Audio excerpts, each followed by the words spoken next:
Hi hello నమస్తే welcome back to my channel MMB Telugu channel. Hello my dear lovely family members and friends, మీరందరూ ఎలా ఉన్నారు? నేను చాలా బాగున్నాను. మీరు కూడా చాలా బాగున్నారని, బాగుండాలని మనస్ఫూర్తిగా దేవుణ్ణి కోరుకుంటున్నాను. ఈరోజు మనము బృందావనం పార్ట్ 19లోకి వచ్చేసాము. ఇంకా ముందు పాటలో ఏం చెప్పుకున్నాము, శశాంక్ రాధిక దగ్గరికి వస్తాడు. రాధికని ప్లీజింగ్గా అడుగుతాడు, ప్లీజ్ పక్కకి రా, నేను నీకు సారీ చెప్పాలనుకుంటున్నానంటే కొంచెం సేపు రాధిక కసుబుసులాడిద్ది. తర్వాత ఆమెకు మాత్రం చిరాగ్గానే ఉండిద్ది. కానీ ఇంక ఈ రోజుతోటి ఈ ఈ ఎపిసోడ్కి ఎండ్ చేయాలి, ప్రతిసారి వీడు ఇలా తిరిగితే బాగోదు నా వెనక అనేసి అనుకొని సరే పదా అని చెప్పేసి పక్కకి వెళ్తుంది. ఇంక అక్కడ చెప్తాడన్నమాట, సో నా వల్ల తప్పు జరిగింది, సారీ అని చెప్తా ఉంటాడు. ఇంకా మొదటిసారి నా వల్ల జరిగిన తప్పుకి భయపడ్డాను. నువ్వు నేనంటే ఇంట్రెస్ట్ చూపిస్తున్నావని తెలిసి వాడు నన్ను అడ్డం పెట్టుకొని నిన్ను ఏడిపించాలని చూశాడు. I am sorry, I cheated you. Maithili మాటలకి ఇన్ఫ్లుయెన్స్ అయ్యి నా ఇంటెన్షన్స్ని బయట పెట్టకుండా నిన్ను మోసం చేయాలని చూశాను. నిన్ను తిరిగి నాతో ఫ్రెండ్షిప్ చేయమని అడగను, కానీ యూ హ్యావ్ టు నో, అందుకే జరిగింది చెప్తున్నాను. నీకు ఎప్పుడు ఏ సాయం కావాలన్నా నన్ను అడిగితే అప్పుడు నిజంగా క్షమించావనుకుంటాను అని చెప్పి తలదించుకున్నాడు శశాంక్. రాధిక కళ్ళల్లో నీళ్లు తిరిగాయి, కానీ వాటిని బయటపెట్టి బలహీనపడదలుచుకోలేదు. గట్టిగా గాలి పీల్చుకొని కళ్ళు మూసుకుంది. ఉక్రోషాన్ని అదిమి పడుతున్నట్టుగా ఆమె భుజాలు మెడలు బిగుసుకున్నాయి. నువ్వు చెప్పాలనుకున్నది అయిపోయిందిగా, ఇక వెళ్ళు అంది కఠినంగా. అతను తలదించుకొని 4 అడుగులు వేశాడు. అంతలో హలో అని రాధిక తిరిగి పిలిచింది. నువ్వు తెచ్చిన బొకే పట్టుకొని వెళ్ళు అంది చెట్టు కింద అరుగు మీద ఉంచిన పూల గుత్తిని చూపిస్తూ. అతను ముందుకు వచ్చి మౌనంగా బొకేని అందుకున్నాడు. ఇంకెప్పుడు నాకు కనిపించకు అని చెప్పి అక్కడి నుంచి విసవిసా నడుచుకుంటూ హాస్టల్ వైపు కదిలింది.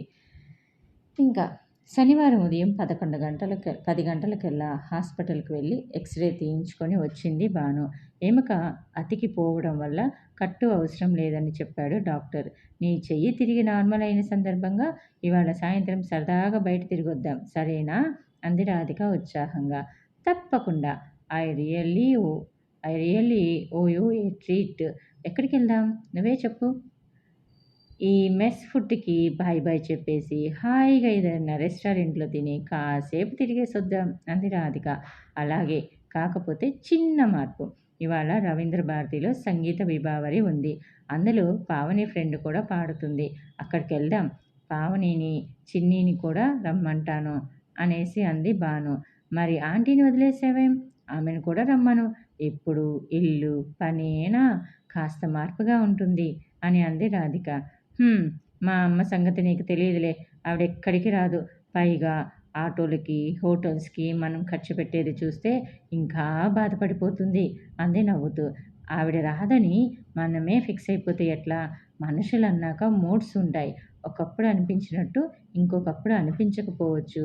హాయిగా, సరదాగా బయట తిరిగి ఒకరోజు వంటింటికి సెలవిస్తే ఆవిడకి బావుంటుంది. పిలిచి చూడు అని రాధిక గట్టిగా చెప్పింది. రాధి, నువ్వేమనుకోనంటే ఒక మాట అడగనా అనేసి అంది భాను.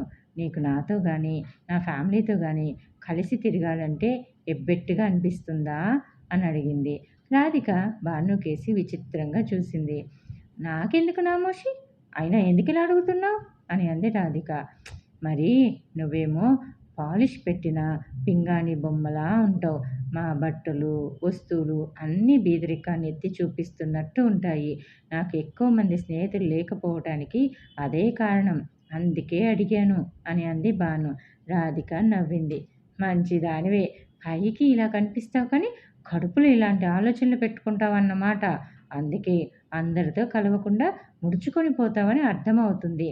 నేనంత ఆలోచించలేదమ్మా, నాకు నచ్చితే స్నేహం చేస్తానంతే అంది చనువుగా భాను భుజం మీద తడుతూ. సాయంత్రానికెల్లా పావని చిన్నీని వాళ్ళ అమ్మని తీసుకొని హాస్టల్కి వచ్చింది. అందరూ కలిసి ముందుగా హోటల్కి వెళ్ళారు. తెల్లని మల్లెపువ్వు లాంటి బట్టలు వేసుకున్న వెయిటర్లు పెద్ద పెద్ద పళ్ళాలను సులువుగా మునివేళ్ల మీద మోస్తూ చకచకా సర్వ్ చేయటం, అక్కడికి వచ్చిన వాళ్ళ హావభావాలు, ఖరీదైన బట్టలు అన్నీ విచిత్రంగా చూస్తూ ఉంది రామాయమ్మ. అమ్మా ప్లీజ్ అలా చూడకు, ఏమైనా అనుకుంటారు వాళ్ళు భుజం మీద గిల్లి చెప్పింది భాను. ఆర్డర్ ఇచ్చిన కాసేపటికి పొగలు కక్కే సాంబారు, వడలు, తెల్లగా బుజ్జి బుజ్జి వెన్న ముద్దల్లాగా ప్లేట్‌లో గుండ్రంగా పేర్చిన మినీ ఇడ్లీలు, వాటితో పాటు కొత్తిమీర చట్నీ, కొబ్బరి పచ్చడి, ఉల్లిపాయ కూరతో పాటు ఎత్తుగా పొంగిన పూరీలు తెచ్చి బల్ల మీద ఉంచారు. ఏసీలో నుంచి గాలి చల్లగా వస్తుంటే వీటి వేడంతా తొందరగా చల్లారిపోదు. ఏమిటో ఈ హోటళ్ళు రామయమ్మ అన్న తీరికి అందరికీ నవ్వొచ్చింది. అదంతేలేమ్మా! ఇక్కడికొచ్చే చాలామంది చల్లగాలి లేకపోతే నీళ్ళల్లో నుంచి బయటపడ్డ చేపల్లా అల్లాడిపోతారు. అందుకని వేశారు ఏసీ అని భాను చెప్పింది. తింటున్నంత సేపు ఏవో కబుర్లు దొర్లాయి. బిల్లు మాత్రం రామాయమ్మ కంట పడకుండా కట్టేశారు రాధిక, భాను.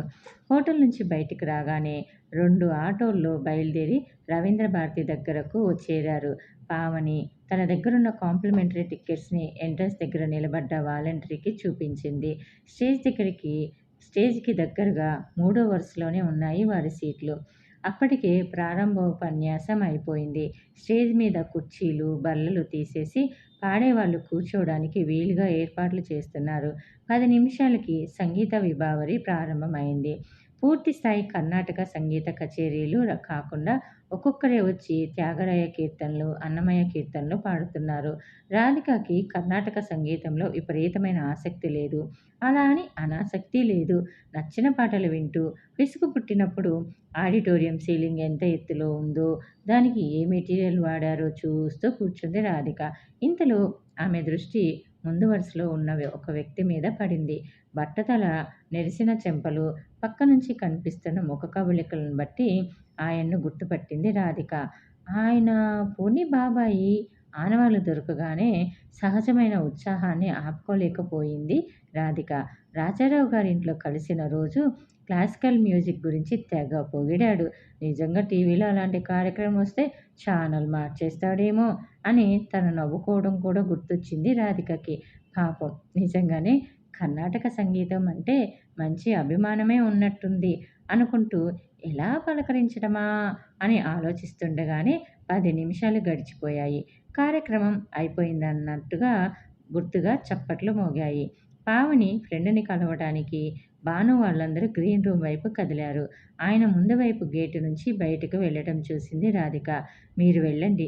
నేను ఎంట్రన్స్ దగ్గర ఉంటాను.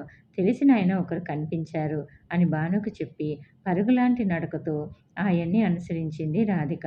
ఆడిటోరియం లాబీలో ఎవరితోనో మాట్లాడుతూ ఉండటం చూసి "హలో అంకుల్, నమస్తే" అంటూ చేతులు జోడించింది. ఆయన ఒకసారి రాధిక వైపు యగాదిగా చూశాడు. అది చూసిన రాధిక "నేనండి, అనంత్ మేనమామ కూతుర్ని. మనం వైజాగ్‌లో రాజారావు అంకుల్ వాళ్ళింట్లో కలుసుకున్నాం. నా హాబీ బాలీవుడ్ డాన్స్ అని చెప్పాను" అని గుర్తు చేసింది. ఆయన గుర్తుపట్టినట్టుగా కళ్ళజోడు సవరించుకొని తలాడించాడు. "I am sorry, Rajarao uncle గురించి తెలిసింది. ఆంటీ, పూర్ణిమ వాళ్ళు ఎలా ఉన్నారు" అని అడిగింది. "పర్లేదు, బానే ఉన్నారమ్మా" అనేసి "అవును, మీరు ఇక్కడెలా" అని అడిగింది. "అదేం ప్రశ్న? నేను హైదరాబాద్‌లోనేగా ఉండేది" చిరాకు పడ్డాడాయన. "అంటే రవీంద్ర భారతికి వచ్చారేంటా" అని అంది మాట మారుస్తూ. ఆయన రాధికని ఒక అజ్ఞానిని చూసినట్టు చూశాడు. "ఇక్కడికి నేను చీఫ్ గెస్ట్‌గా వచ్చాను" అన్నాడు దర్పంగా. ఆయనలో ఉన్న మామూలు మనిషి తిరిగొచ్చాడు అనుకోగానే రాధికకి నవ్వొచ్చింది. మేము కాస్త ఆలస్యంగా వచ్చాంలెండి. మీ ఉపన్యాసం మిస్ అయ్యాను" అంది నొచ్చుకున్నట్టు నటిస్తూ. ఆయన రాధిక వైపు జాలిగా చూశాడు. "వస్తాను అంకుల్, పూర్ణిమని అడిగానని చెప్పండి. మనం బహుశా తిరిగి అనంత్, పూర్ణిమల ఎంగేజ్‌మెంట్‌లో కలుస్తామేమో" అంది నవ్వుతూ.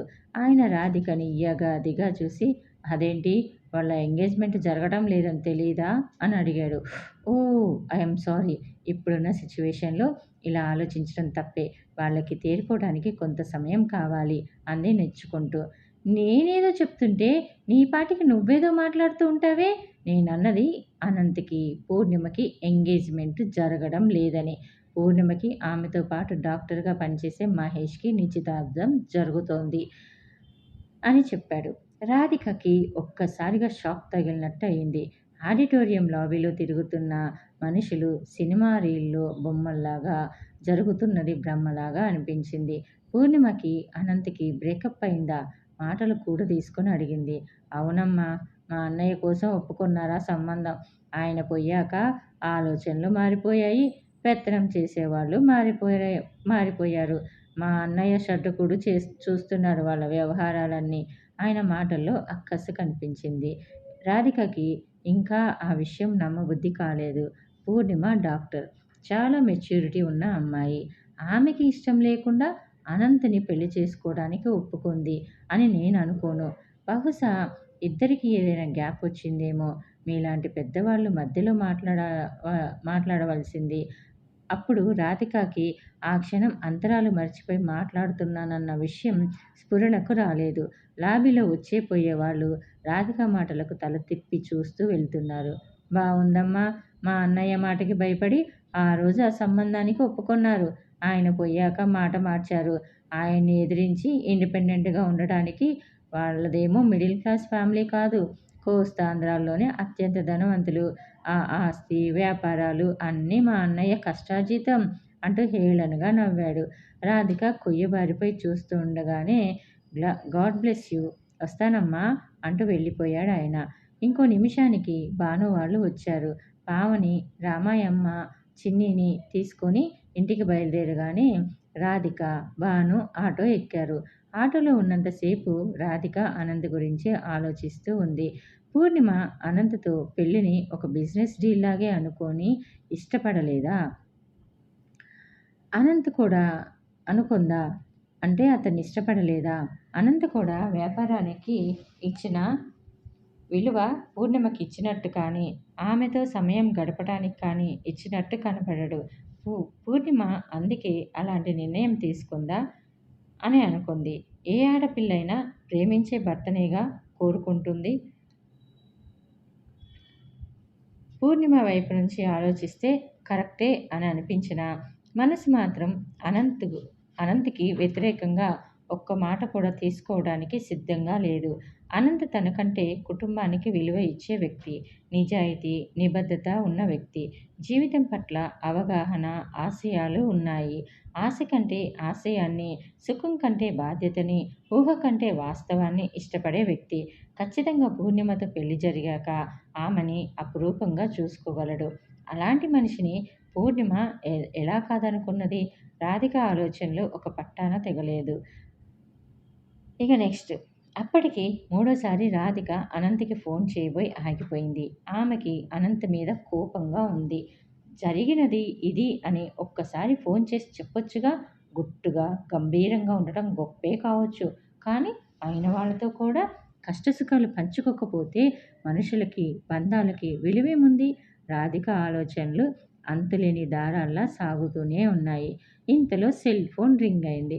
స్క్రీన్ మీద పేరు చూస్తూనే ఉత్సాహంగా హలో అనంత్ అని పలికింది. ఆ పిలుపులో ఆదుర్దత, ఆత్మీయత పోటీ పడ్డట్టున్నాయి. రాధీ, ఏం చేస్తున్నావు అని అడిగాడు అతను. ఇప్పుడే రూమ్మేట్స్తో బయటికి వెళ్ళొచ్చాను. అత్తయ్య మామయ్య బాగున్నారా అని అడిగింది. అనేసి అన్నాడు. ఏమిటిలా ఫోన్ చేశావు అని అడిగింది. ఎలా ఫోన్ చేశాను? మామూలుగానే చేత్తో సెల్ పట్టుకొని టచ్ స్క్రీన్ మీద వేళ్ళతో నొక్కి కాల్ చేశానే. ఏదైనా పొరపాటు చేశానంటావా? అమాయకత్వం నటిస్తూ అన్నాడు. రాధిక నవ్వింది అతని మాటలకి. నీతో మాట్లాడాలనిపించింది, అందుకే చేశాను. రాంగ్ టైంలో చేశానా? మృదువుగా అడిగాడు అతను. లేదు అనంత్, ఇన్ఫ్యాక్ట్ నేనే నీకు కాల్ చేద్దాం అనుకుంటున్నాను. ఎంతసేపైనా మాట్లాడొచ్చు. రైట్ టైమే అనేసి అంది. నీ ఎగ్జామ్స్ అయిపోయాయా? ఎలా రాశావు అని అడిగాడు. ఏమనంత్, మా అమ్మలా అడుగుతున్నావు? పాస్ అవుతానులే. పొర్రపాటున డిస్టింక్ట్స్ లాంటివి కూడా వస్తాయేమో గలగలా నవ్వుతూ అంది. అవతలి వైపు నుంచి ఒక చిన్న నిట్టూర్పు. నీతో మాట్లాడితే గొప్ప ఎనర్జీ వస్తుంది రాధి. నీ మాటలతోనే మనుషుల్ని మాయ చేసేస్తావు అని అన్నాడు. ఏం చేయను, నేను ఎక్కువసేపు మాట్లాడకుండా ఉండలేను, నవ్వకుండా ఉండలేను. అసలు ఇందాకటి దాకా నీ మీద కోపంగా కూడా ఉన్నాను. ఇప్పుడు చూడు, సిగ్గు లేకుండా ఎలా నవ్వుతూ మాట్లాడేస్తున్నానో నీతో అంటూ అల్లరిగా అంది. కోపమా? ఎందుకు? అనుమానంగా అడిగాడు. అప్పుడు రాధికకి పొరపాటుగా ఏం మాట్లాడిందో అర్థమైంది. పూర్ణిమ గురించిన విషయాలు మాట్లాడటానికి ఇది సమయం కాదనిపించింది. ఏం లేదు, మిమ్మల్ని అందరినీ చూసి సంవత్సరం అయింది. కనీసం అత్తయ్య నన్ను ఒకసారి హైదరాబాద్ పంపించొచ్చుగా అని అంది. నేను అదే అనుకుంటున్నాను అంటూ నెమ్మదిగా చెప్పాడు అతను. అనుకోకపోతే ఒకసారి చూడాలనుంది, వైజాగ్ రా అనొచ్చుగా అంటూ తనలో తానే మాట్లాడుకున్నట్టే అనింది. అనంత్ నవ్వాడు. ఒక్కసారి నువ్వే వైజాగ్ రావచ్చుగా అదే మాట రిపీట్ చేశాడు. ఆ మాటలు అతని నోటి వెంట వింటూనే రాధికకు రెక్కలు కట్టుకొని అక్కడ వాలాలనిపించింది. వెంటనే తల్లి గుర్తుకు రావటంతో అమ్మని అడిగి చెప్తాను అనంత్ అంది నీరసంగా. పోనీ మామయ్యతో నన్ను మాట్లాడమంటావా అంటూ లాలనగా అడిగాడు. అమ్మో వద్దు, నేనే ఎలాగోలా ఒప్పిస్తాను, బాయ్ బాయ్ అంటూ ఫోన్ కట్ చేసింది. అనంత్ బయటపడి పూర్ణిమ విషయం చెప్పకపోయినా ఆ ఒత్తిడి నుంచి తేలికపడడానికే ఫోన్ చేశాడని ఊహించగలిగింది రాధిక. అతనికి పూర్ణిమతో బ్రేకప్ అయ్యిందా, ఇంకెవరినన్నా చేసుకుంటాడా, అవన్నీ నాకు అనవసరం. నా ఒక ప్రియ నేస్తంగా అతనికి నేనేమైనా చేయగలుగుతానా అని రాధిక ఆలోచించింది. ఆ క్షణమే ఆమె గట్టిగా నిర్ణయించుకుంది.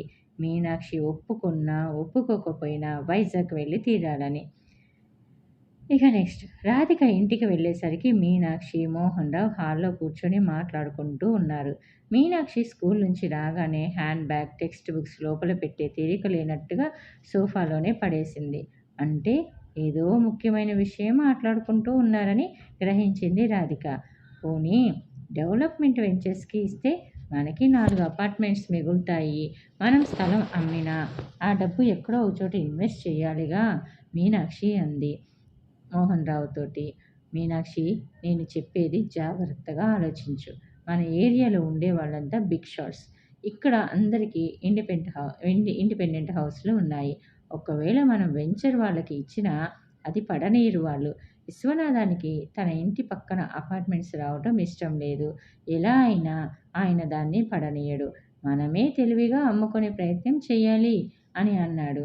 మోహన్ రావు మాటలకి ఆలోచన పడింది మీనాక్షి. అంత డబ్బు మనం హ్యాండిల్ చేయగలమా? ఖచ్చితంగా అంత వైట్ మనీ ఇస్తారంటావా? మీనాక్షి భయంగా అంది.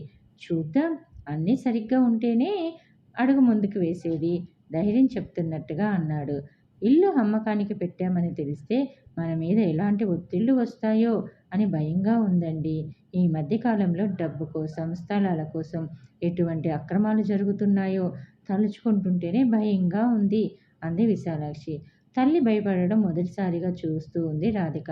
వాళ్ళ సంభాషణను బట్టి సంగతి ఏమిటో అర్థమైంది. నానా, ఇల్లు అమ్మకానికి పెడుతున్నారా తండ్రిని అడిగింది.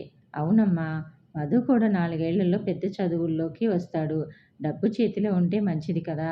మీరిద్దరు ఫ్యూచర్లో ఎక్కడ సెటిల్ అవుతారో తెలియదు. ఇక ఈ ఇంట్లో ఉండబోయేది మీ అమ్మ, నేను మాత్రమే. ఇంత ఇల్లు మాకు అనవసరం. దానికన్నా ఏదైనా అపార్ట్మెంట్లో ఉంటే సందడిగాను, కాలక్షేపంగాను ఉంటుంది కదా అని అన్నాడు. సంవత్సరం క్రితం దాకా మీరు వేరేలాగా మాట్లాడేవారు. మీ చదువులకి డబ్బు దాచాను, మా ఇద్దరికి పెన్షన్ వస్తుంది, ఈ ఇల్లు అమ్మే ఉద్దేశమే లేదు, కాబట్టి ఎక్కడ గజం స్థలం కూడా కొనలేదని అంటుండేవారు. ఇప్పుడు హఠాత్తుగా మీ అభిప్రాయం ఎందుకు మారింది నాన్న అని అడిగింది. అందుకు రాధిక, ఏమిటా మాటలు? మీ నాన్న ఆలోచించకుండానే చేస్తారంటావా? మధ్యలో మీనాక్షి అడ్డు తగిలింది. మీనాక్షి, ఆగమన్నట్టు చెయ్యి పైకెత్తాడు మోహన్ రావు. పిల్లలు పెద్దవాళ్ళయ్యారు. కష్టసుఖాలు వారితో కూడా చర్చించాలి. ప్రతి దానికి బుల్డోజ్ చేసుకుంటూ పోతే కుదరదు అని అన్నాడు. మీనాక్షి మళ్ళీ మాట్లాడలేదు. నువ్వు చెప్పింది నిజమే రాధి, కానీ ఈ ఇల్లు ఇప్పుడు మనకు తెల్ల ఏనుగులాగా తయారైంది. దీనిలో బంగ్లా, గార్డెన్ ఏర్పాటు చేసి మెయింటైన్ చేసే పరిస్థితి కాదు మనది. మనకు తగ్గ చిన్న ఇల్లు వేసుకొని ఉన్న ఇంత పాష్ ఏరియాలో మన ఇల్లు, స్థలం వేట కుక్కల మధ్య నిలబడ్డ కుందేలులా ఉంటుంది. మన ఇంటిని బట్టి మన ఆర్థిక పరిస్థితిని అంచనా వేయటం ఏమీ కష్టం కాదు. ఇప్పటికే మన ఇంటి మీద చాలామంది కళ్ళు పడ్డాయి. కొన్ని నా దాకా కూడా వచ్చాయి అనేసి అన్నాడు. తండ్రి మాటలు రాధికకి రుచించలేదు. మీరెన్నైనా చెప్పండి, నాకు మాత్రం ఈ ఇల్లు అమ్మటం ఇష్టం లేదు. తాతయ్య వాళ్ళ నాన్నగారి దగ్గర నుంచి మనకి ఆస్తి వచ్చిందని చెబుతూ ఉంటావు ఎప్పుడు.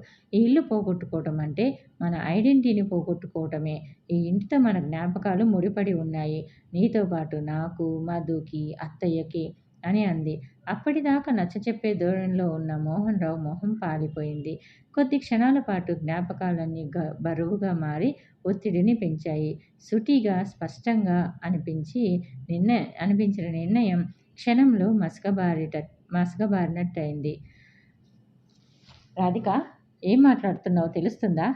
మీనాక్షి కోపంగా అరిచింది. మీ నాన్నకి కొత్తగా సెంటిమెంట్స్ గుర్తు చేయనక్కర్లేదు. ఫ్యామిలీ కోసం, సేఫ్టీ కోసం కొన్ని నిర్ణయాలు తీసుకోక తప్పదు అనేసి అంది మీనాక్షి. రాధికకి తండ్రి మొహం చూస్తేనే తను చేసిన పొరపాటు అర్థమైంది. ఐఆమ్ సారీ నాన్న. ముందుకు వంగి తండ్రి చేతులు పట్టుకుంది. మీ మీద ఎమోషనల్ బర్డెన్ వెయ్యాలని కాదు నా ఉద్దేశం. ఈ ఇంటి మీద ఉన్న ఇష్టంతో అలా మాట్లాడాను. వీలైనంత వరకు దీన్ని నిలబెట్టుకోవాలని ఆరాటం అంతే. ఐఆమ్ సారీ వేడుకుంటున్నట్టు అంది. రాధిక కళ్ళల్లో సన్నటి నీటి పొర మోహన్ రావు మనసుని కదిలించింది. నేను ఆలోచించకుండా ఏ పని చేయనని నువ్వు నమ్ముతావు కదమ్మా. రాధిక తల మీద చేయి వేస్తూ లాలనగా అడిగాడు. అవును అన్నట్టు తల ఊపింది రాధిక. అయితే ఇందులో మంచి ఏమిటో ముందు ముందు నీకే అర్థమవుతుంది అన్నాడాయన సాలోచనగా. ఏంటో మీదంతా చాదస్తం అంటూ మధ్యలో మీనాక్షి కల్పించుకుంది. ఏమన్నా అంటే మేము సున్నితంగా ఆలోచిస్తామంటారు. దీనికి మీ పొలికలే వచ్చాయి. మీరు మీ కూతురు ఒక్కటే అయ్యారు. మధ్యలో మిమ్మల్ని సపోర్ట్ చేసినందుకు నేను చెడ్డదాన్ని అయ్యాను అని విసుక్కుంటూ అక్కడి నుంచి వెళ్ళిపోయింది మీనాక్షి. తర్వాత ఏం జరిగింది అనేది తెలుసుకోవాలి అంటే నెక్స్ట్ ఎపిసోడ్ వరకు వెయిట్ చేయండి. అలానే ఈలోపు నా ఛానల్ని సబ్స్క్రైబ్ చేసుకోకపోతే ఇప్పుడే సబ్స్క్రైబ్ చేసుకోండి. సబ్స్క్రైబ్ బటన్ రెడ్ కలర్లో ఉంటుంది. దాన్ని క్లిక్ చేస్తే బెల్ ఐకాన్ వస్తుంది. దాన్ని క్లిక్ చేసి ఆల్ అనే ఆప్షన్ ఎంచుకుంటే ముందు ముందు నేను చెప్పే మరిన్ని ఇంట్రెస్ట్కరమైన సిరీస్ అప్డేట్స్ అని మీకు నోటిఫికేషన్ రూపంలోకి వచ్చేస్తాయి. ఓకేనా? Thanks for the watching. Bye bye. Take care. See you soon again.